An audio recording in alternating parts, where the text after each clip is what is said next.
So I've been anticipating this for years. I'm so excited I finally get to say, we'll show you such sights in this review. What's going on, everyone? Welcome to Movie Emporium's Hulu original movie review of Hellraiser, the reboot that is directed by David Bruckner. So, like I always say, this is a spoiler discussion, so there will be full spoilers for the movie, but I also will do a non-spoiler review first, just to kind of give you my ideas of what I think in a basic thought, but just to let you know, there will be spoilers when I get to that point. So, the newest iteration, remake, reboot of course, the Hellraiser franchise films, Hellraiser 2022 is, of course, once again based off the Hellbound Heart from Clive Barker, and tells the story of a character named Riley, who's played by Odessa or however you say her name, and basically she's an addict, she's a drug user slash alcoholic, she lives with her brother, kind of mooches off of him and stuff like that, and basically what ends up happening is she with her kind of, I would call deadbeat boyfriend or whatever you want to call it, decide that they're going to break into the safe, which holds the cube, the Larmachan cube, or the Lament configuration, and as this movie needs, like every other Hellraiser movie needs, the puzzle box, the Larmachan box, the Lament configuration needs to be solved, and several sacrifices need to happen to allow the main character of Riley to eventually find God and give what her main desire is. And of course, it's a new Hellraiser movie. Once again, we're introduced to the Cinobites, who were completely revamped and remade outside of Pinhead, who was played by Clayton in this film. And basically, it's everything you come to expect from a Hellraiser movie. People are going to die, very gruesome things are going to happen, and it's going to come to a conclusion where the main character confronts, Pinhead or the Cenobite characters. So, with David Bruckner directing this film, he did direct a film called The Night House. He directed other stuff, but his most notable film of the last few years has been The Night House, which I've been very vocal about. I wasn't a huge fan of. I love Rebecca Hall, who gives an Oscar-worthy performance in that movie, but I just never kind of fell on board with it. I felt it was a little rote and kind of one note in a lot of respects, but I definitely understand why he was kind of chosen, or he decided to do Hellraiser, because it is a very atmospheric film with a very kind of disturbing content and material. So him jumping aboard something like Hellraiser, which is a very visceral experience, I get it. I understand. I still will watch it because I like the Hellraiser franchise, but it's also not surprising that they're making a new Hellraiser movie. They're also doing, I think, like a TV series or something like that. With that said, you have to, unfortunately, Doug Bradley has not been Pinhead for quite a while, so you had to bring in someone new. They actually brought a character who is actually a trans woman, who is of course played by Clayton, and I thought that was, at first I'm like, we'll see how this plays out. It has gotten a lot of, criticism from the realms of, fandom and stuff like that, but once the pictures came out, once the trailer came out for this film in the last month or two, I gotta admit, I was getting pretty excited for this film, because it felt like it was authentic, it felt like it was very much in line with the Hellraiser franchise, and it felt like Clayton and even the Cenobites were given a pretty great upgrade. Some of the Cenobites from the pictures were pretty creepy. You also bring in the Chatterer Cenobite, and you also bring in some other new revamped versions of Cenobites and stuff like that. And I was like, that's cool. We'll see what happens. Maybe it'll be good. Prey, which was another Hulu original movie, turned out to be absolutely awesome based off another famous franchise. So with that said, here we are. It's finally released on Hulu, and so for my honest review of this movie, outside of a few qualms, I absolutely love this movie. I really do. I think it's absolutely a fantastic new iteration to the Hellraiser franchise. I think it's visceral, I think it's gory, I think it's graphic, but it also has great characters in it. It has interesting character development, has an interesting plot twist, and actually doesn't, step on the old grounds of the original Hellraiser movie. It actually feels like it could be a sequel to Hellraiser or a continuation of the franchise. It just brings in a new character to play Pinhead, which is perfectly alright. I love the fact that, like the original movie, the Cenobites are more of like pieces of the puzzle. They're more of just like kind of characters that you kind of see in the background, or characters front when they're needed, but otherwise it's the story of Riley and her kind of friends and her family, and how she has to solve the puzzle and what that entails. And every time she does what she needs to do, it becomes more and more apparent that it is never going to be an easy choice, especially when she gets to the end. And I felt that Odessa A'zion is actually becoming an actress that I'm going to be looking forward to, because not only did her film of Hellraiser release today, but she had another film called The Inhabitant released today as well, which is October 7th. And I actually did a spoiler discussion for that. And that's pretty crazy, because she went from somebody I had never heard of before to somebody who who actually has real raw talent that could actually do something really interesting for the future. So she doesn't necessarily need to stick to horror. She could go in the drama or comedy or something like that. And I think she could be really compelling. And though I think the other characters are very tropey and very by the books when it comes to the character development, I do think they have, a good structure to them. I think they are well together, like her brother, who is, somebody she's trying to search for, and his boyfriend and stuff like that, and her boyfriend, and the friend of the friend and stuff like that, and how they kind of adjust to the story. I think they work. They're just not as strong as what Odessa's character is doing as Riley, and I thought that was really great. And I just think overall, this isn't going to be a very long non-spoiler review, but I just think overall, I just think the mood and feel and the characters and the look of this movie just absolutely delivers on what Hellraiser is, which is a very creepy, uncomfortable, but very thought-provoking film about, the ideas of what our desires are and how those desires can be tricked and used against us and stuff like that. And it really felt like this movie just really kind of fired on all cylinders. I just wish it wasn't 2 hours long. There are parts of this movie where it really drags, but when it does pick up and when the Cinobites come on and when Riley has to make her decisions, I think it really works. I really do. I just wish it wasn't 2 hours long. That's just that's the unfortunate nature of what horror films are becoming now, where they used to be like a tight 85 to 90 minutes, but now they have to have more story and they have to keep people entertained. So you know what? Make an hour and 40 to 2 hour, 2 hour type movie. And I just wish it wasn't that. So, but yeah, with that said, it's kind of where I'm going to end it on the non-spoiler review, because there's a lot of stuff to talk about in spoilers. But yeah, just overall, if you want to see this or you have any inkling to see this, or if you're a huge Hellraiser fan, I definitely give this a shot. Jamie Clayton is definitely the standout as Pinhead, or the priest, or whatever you want to call her. I think she does a fantastic job as just that creepy, very kind of she's like in charge of everyone, but there's kind of a unionization of all the characters and all the Cinobites, which all look pretty awesome, and they're kind of deformities and stuff like that. So definitely check it out if you're a fan of horror as well, and I definitely recommend it. So with that said, let's go ahead and head into spoiler territory right now.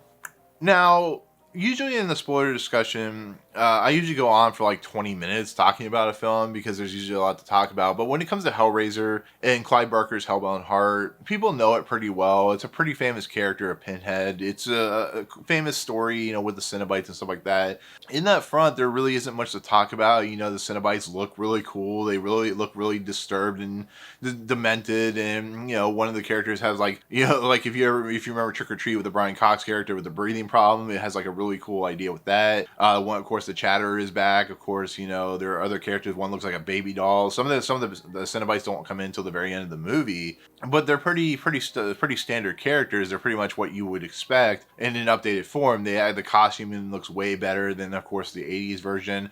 But there's something iconic about the original 80s version that does seem a little off in this new version. But if you've never seen that version, you kind of will understand. You'll enjoy what these characters are. But with the character of Riley, it is way different than the original movie that came out. We don't really see the origins or any form of the origins of Pinhead himself or herself. She's, like I said, an addict. She's a drug user.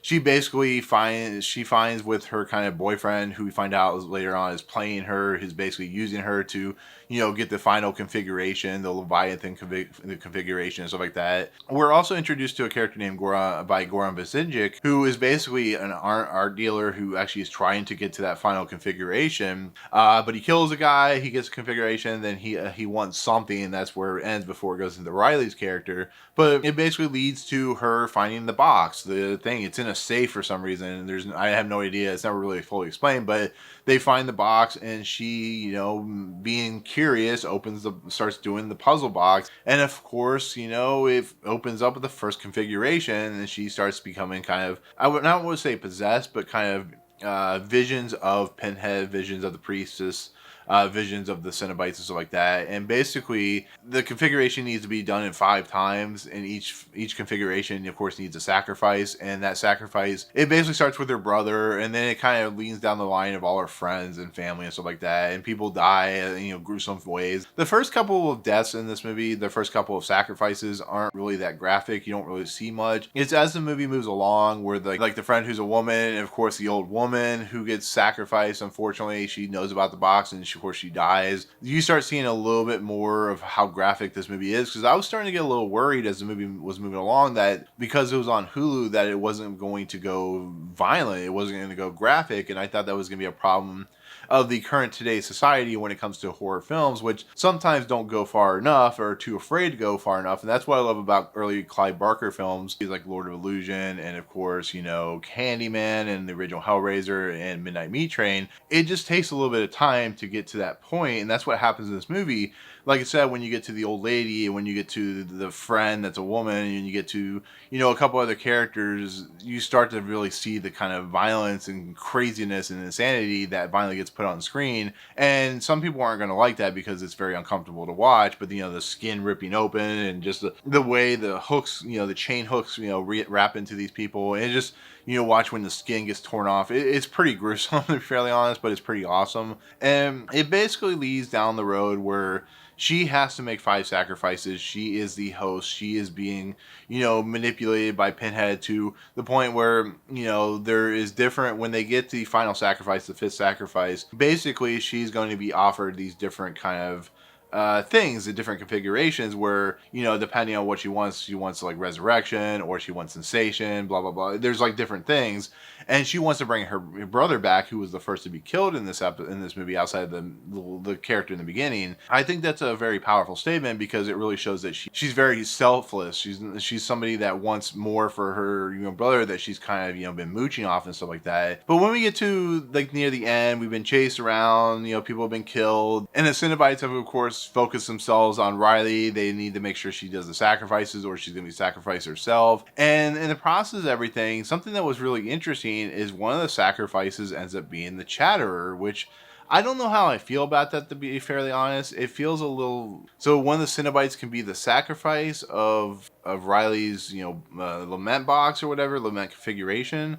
And I thought that was kind of cool, but I'm like, is it just easy storytelling? Is it something that is happening in the book? I've never read the book, so I don't know. But it's an interesting twist that I don't know how people are going to feel about, because I didn't think the Cinobites could be sacrificed like that. I don't know. I mean, I thought they were already sacrificed or whatever, but she ends up stabbing the Chatterer with the box, and he ends up dying. And later on, it's revealed that Voight is still alive, and he actually has this mechanical machine that's been kind of thrust into his body. Basically, when he was offered his desire, he chose sensation, and because there's a list of different things you can choose. And he chose sensation, and of course because they're kind of tricky in a lot of respects, the Cenobites and Pinhead basically inject this box into him that has these wires that kind of every so often it kind of turns and causes real pain and causes uncomfortability and stuff like that. So you see Voight's character, who basically stabs Colin, who's the boyfriend of her brother, of Riley's brother, and he just basically wants it to stop. He just wants... He'd rather have something else than have the sensation that he's going through. And in the process of everything, it's revealed that Riley's boyfriend has been in cahoots with Voight and trying to get the box like reconfigured back into the lament configuration or the Leviathan configuration. And in the process, Colin, like I said, stabbed. He's about to be killed by of course, the Cenobites. Very disturbing with the wire and stuff like that. And basically, Riley is able to convinced the Cinobites to kill her boyfriend because she said, I didn't have the box while Colin got killed, or why Colin got stabbed with the little thing. And basically what ends up happening is she stabs the final configuration into the boyfriend and basically kills him. He's the last sacrifice. And of course the Goran Visnjic character is given the Leviathan configuration, which allows him, as we hear is a famous line, to see such sights, which is as we see in the very end. Well, I'll tell you about that in a second, but he's basically going to become a new Cenobite in a lot of respects. But it leads to the end of this movie, and of course Riley is given the choice. She's given what does she desire, and she doesn't want anything. She's like, I know your tricks, I don't want anything. But then it's revealed that one of the desires is to basically have all the weight and the pain in the kind of sadness and the fact that she's going to have to deal with the fact that all these people were killed under her guise and stuff like that, and that's her desire, that's her pain, that's what she's gonna have to live with. And the Cinobites disappear, and you know that's still a thing where she's just gonna have all that weight and uncomfortability on her heart, and it's gonna affect her the entire of her life. But she saves Colin, and of course, you know, they go off and do their thing. And of course, at the very end of this movie, we come to this flash of light, and we see kind of like the first kind of metamorphosis of the Voight character. And of course he is kind of like position, kind of this like angel like status, but he looks into the light and all of a sudden things start peeling off his body. He gets pins put into his neck, and he gets his like face ripped open and stuff like that. And all of a sudden his eyes change to where he's now, you know, a Cenobite. But I thought that was kind of cool because it kind of shows you what, you know, a desire, what would happen to him and stuff like that. And it really kind of ends there, and that's the end of the movie. And like I said, you know, you have all the cool kind of, you know, looks into the Cenobites. They're given kind of really interesting concepts and ideas. And you see Riley have a full kind of character development arc in her story. And even though she doesn't bring her brother back, she, you know, in the end just kind of accepts her fate that she's going to be in pain for the rest of her life. And I don't know if they're going to do a sequel, if she's going to be brought back for the sequel, but she drops the box, the configuration box, or the puzzle box, and she walks away, and that's the end of the story. And yeah, you know, it's a story that, you know, I was questioning whether it's going to be good or not, whether I was going to enjoy it, and I end up really enjoying this version of Hellraiser. And I think, you know, they're going to milk it for all it's worth. We're going to see different movies come out. We're definitely getting a TV show. But for somebody I didn't know if David Bruckner could deliver, I think he did a pretty good job for a film that's technically a reboot of the entire franchise. And I think it worked. I think Jamie Clayton as the priest or the Pinhead is absolutely fantastic. I think she's a standout, and she's menacing and creepy, and you get to see some cool visual gore. So that's definitely a win. So anyways, with that said, that is my spoiler discussion and the explain / review of course, Hellraiser 2022. Thank you so much for watching. In the comments below, what's your favorite film in the franchise? What did you think of this overall new reboot of this movie franchise? And are you looking forward to a sequel? All that good stuff. So, but with that said, thank you so much. And if you like what you see on this channel, hit the subscribe button to join Movie Emporium. Hit that notification bell top to find what's coming next. If you like this video, awesome. Hit that like button, and as always, we'll see you guys on the next video. Peace out.